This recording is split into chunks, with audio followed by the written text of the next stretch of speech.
So, you want to understand the United States government? That's a big, complicated, and sometimes messy topic. But to get it, you have to start at the beginning, with the instruction manual. The US Constitution is basically the operating system for the entire country. Written way back in 1787, it's not just some old piece of paper collecting dust in a museum. It's a living document that lays out the fundamental rules of the game. It establishes the government's structure, defines its powers, and crucially, sets limits on what it can do. Think of it as the source code that everything else runs on. It's the ultimate why behind every law, every election, and every court case. The core idea behind this foundational document is that power comes from the people. You'll see the phrase, "we the people," right at the start. And that's not just poetic fluff. It's a radical declaration that the government exists to serve its citizens, not the other way around. The Constitution splits the government's power into different parts to prevent any one person or group from becoming too powerful, like a king. This was a direct reaction to their experience with the British monarchy. The framers were deeply suspicious of concentrated authority, so they designed a system with plenty of internal friction to keep it in check. It's a blueprint for a republic, a government of laws, not of men. One of the most brilliant and sometimes frustrating features of the Constitution is that it was built to be durable but also adaptable. The framers knew they couldn't predict the future. They had no idea about things like the internet, airplanes, or the designated hitter rule in baseball. So they included a process for making changes, known as amendments. Amending the Constitution is incredibly difficult by design, which prevents it from being altered on a whim. This stability ensures that fundamental rights and structures remain secure. Yet, over more than 2 centuries, it has been amended 27 times, most famously with the first 10 amendments, which we call the Bill of Rights. The Bill of Rights is a critical part of this story. It guarantees essential individual freedoms, like the freedom of speech, religion, and the press. It protects citizens from government overreach, ensuring rights like a fair trial and protection against unreasonable searches. These aren't just suggestions, they are hard-coded limitations on government power. The Constitution therefore does 2 main things. It creates a powerful federal government capable of running a large nation, but it also builds a protective wall around the rights of the individual. It's a balancing act that defines the ongoing political conversation in the United States, a constant tug-of-war between authority and liberty. To prevent that tyranny the framers were so worried about, the Constitution divides the federal government's power into 3 distinct branches. This is the famous separation of powers.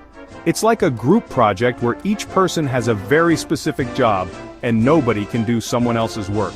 The first branch is the legislative branch, which is Congress. Their main job is to legislate, which is a fancy word for making laws. They are the ones who debate, write, and vote on the rules that govern the country. Think of them as the writers of the national story, deciding what the plot and the rules will be for everyone to follow. Next up is the executive branch, headed by the President of the United States. If Congress writes the laws, the executive branch is responsible for executing them. That is, carrying them out and enforcing them. The President is the nation's chief executive officer, managing the vast machinery of the federal government. This branch includes all the government departments and agencies, from the Department of Defense to the Environmental Protection Agency. Their job is to turn the laws passed by Congress into actual, on-the-ground action. So, if Congress passes a law to create new national parks, it's the executive branch's job to actually go out and manage those parks.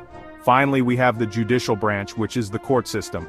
Its top body is the Supreme Court. The judiciary's job is to interpret the laws. When there are disagreements about what a law means or whether a law violates the Constitution, the courts step in to be the referee.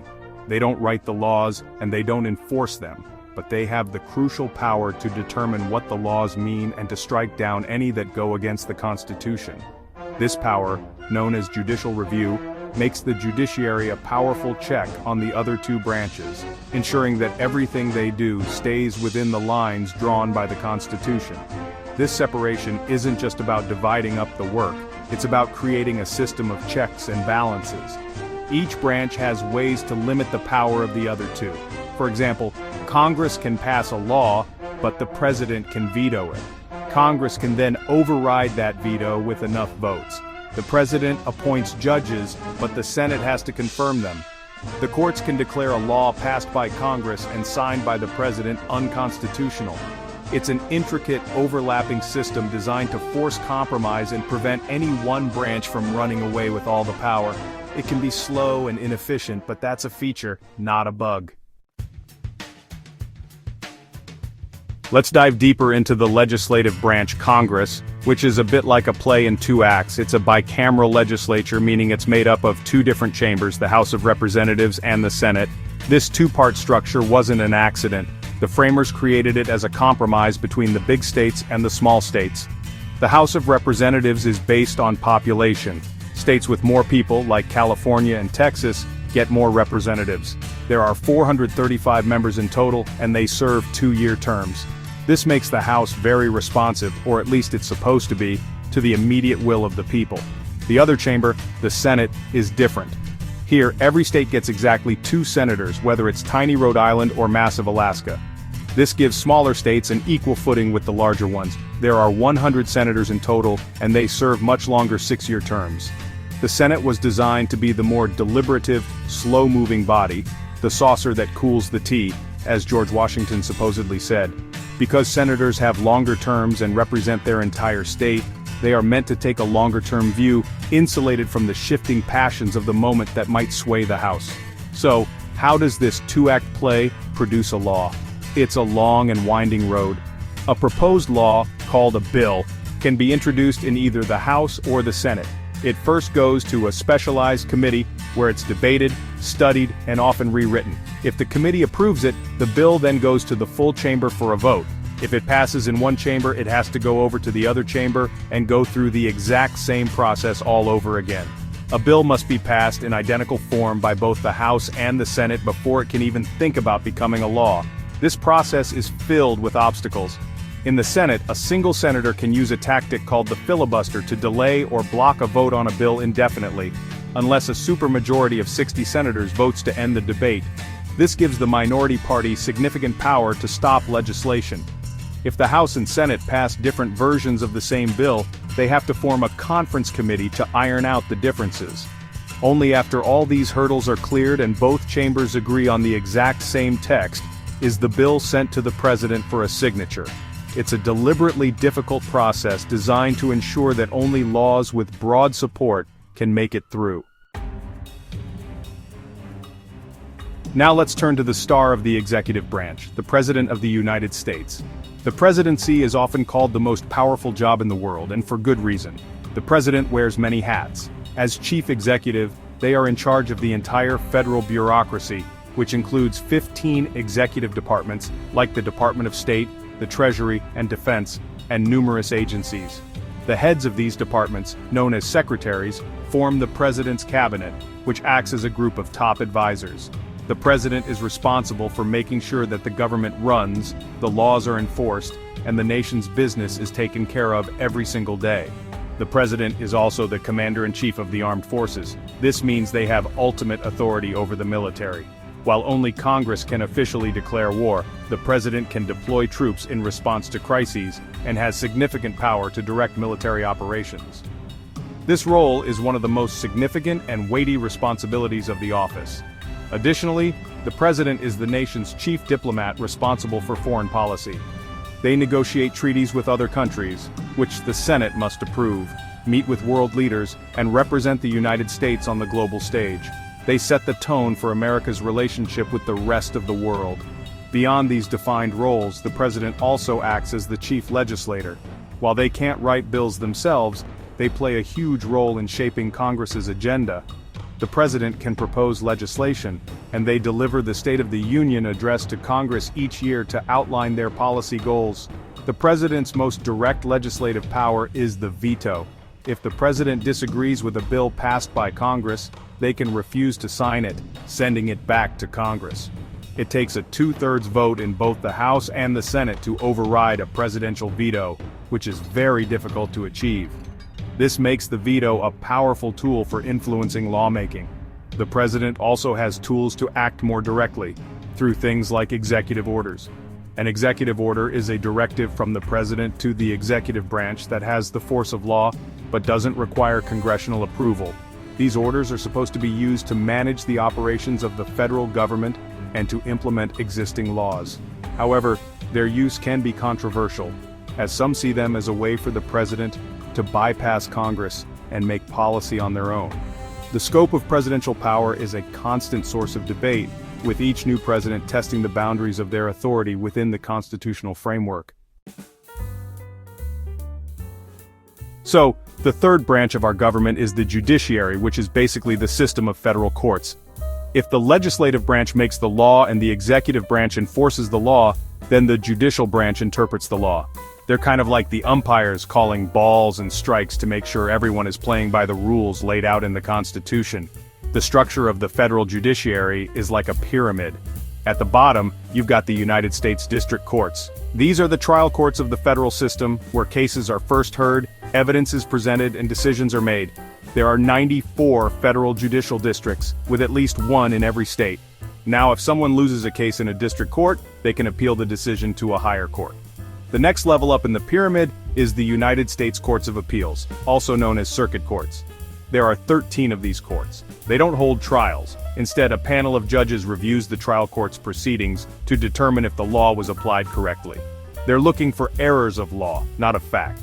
You can't introduce new evidence at this stage. The circuit court's decisions are final in most cases, and they set legal precedent for all the district courts within their geographic circuit. And then, at the very top of the pyramid, sits the United States Supreme Court. This is the highest court in the land. It consists of 9 justices, 1 Chief Justice and 8 Associate Justices, who are appointed by the President and confirmed by the Senate. And here's a key detail: they hold their positions for life. This is meant to insulate them from political pressure, allowing them to make rulings based on their interpretation of the law and the Constitution, not on public opinion or election cycles. The Supreme Court has the final say on legal disputes, and its decisions become the law of the land, binding on all other federal and state courts. The most significant power of the federal judiciary, and especially the Supreme Court, is judicial review. This is the authority to declare a law passed by Congress or an action taken by the president to be unconstitutional and therefore void. Now, this power isn't actually explicitly mentioned in the Constitution, but it was established in the landmark 1803 case. Judicial review is the ultimate check on the power of the other two branches. It ensures that no matter how popular a law might be, it cannot violate the fundamental principles and rights enshrined in the Constitution. In the end, the judiciary is the ultimate guardian of the constitutional order. It's easy to focus on the big show in Washington, D.C., but the U.S. government is not a single, all-powerful entity.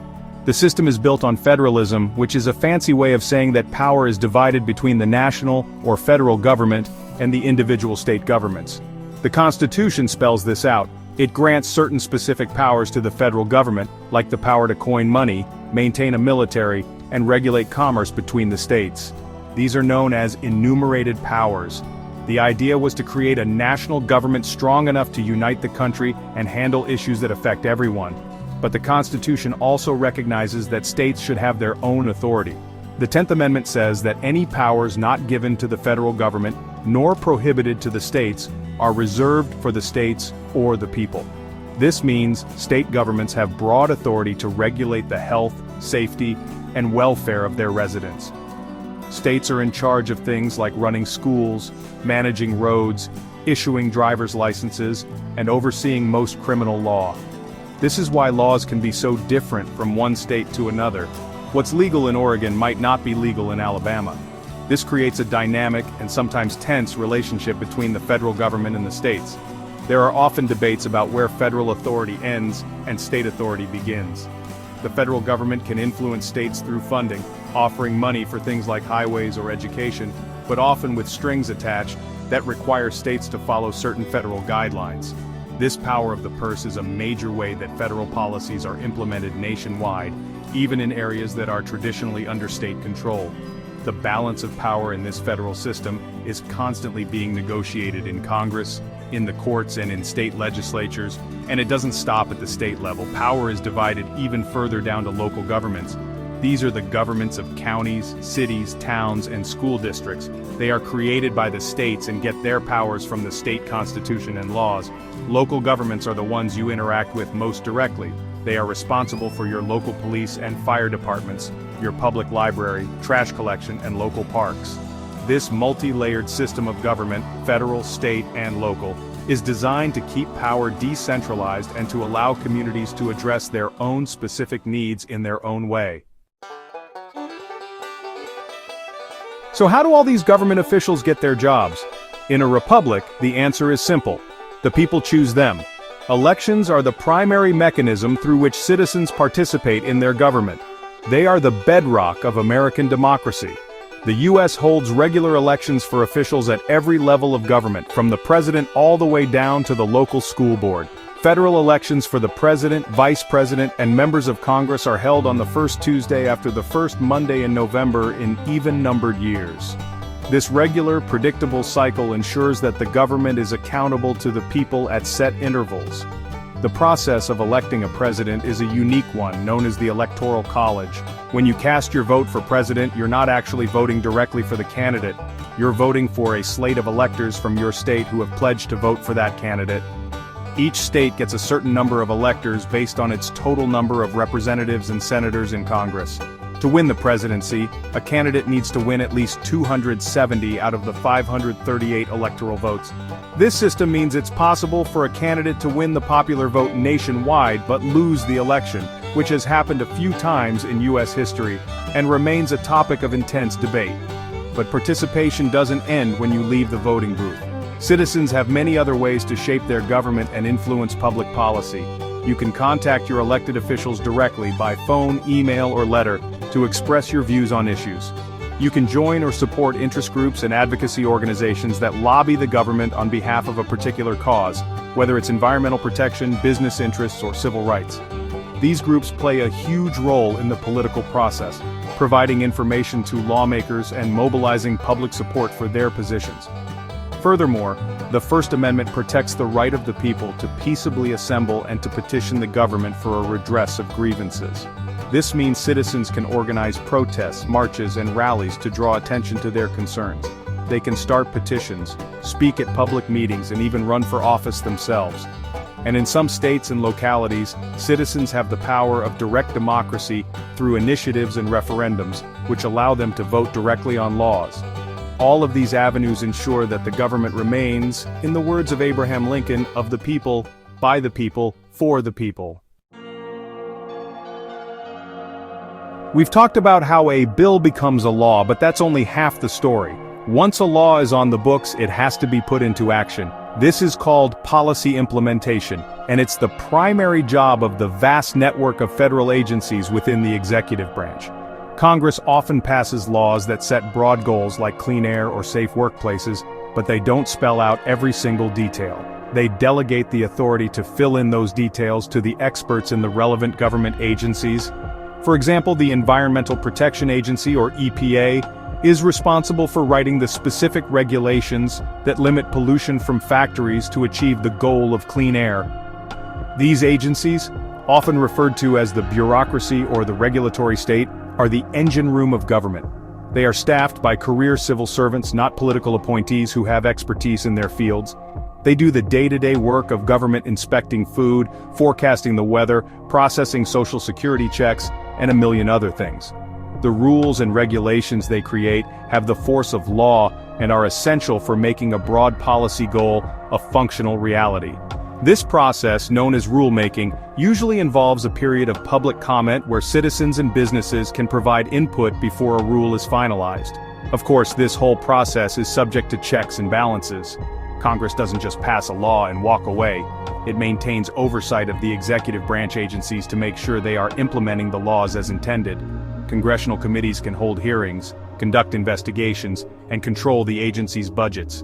If Congress disagrees with a regulation an agency has created, it can pass a new law to override it.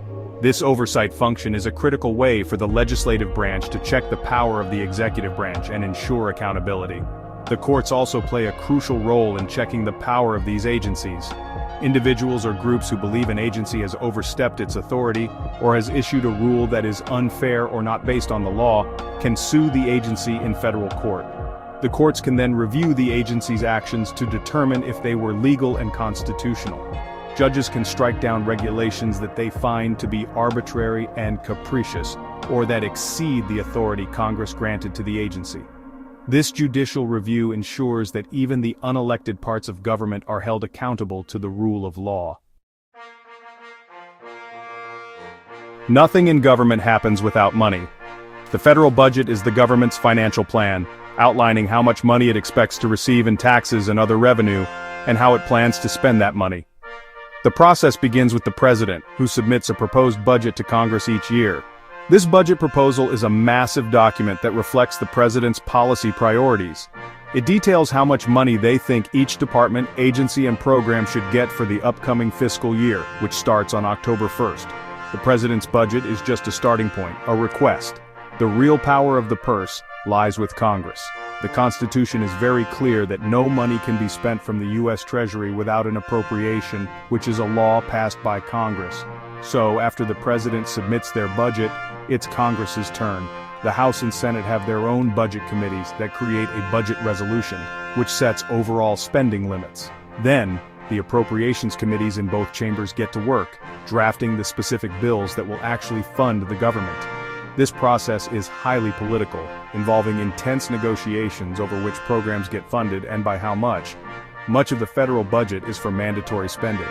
This is spending that is required by existing laws, rather than being decided by the annual appropriations process.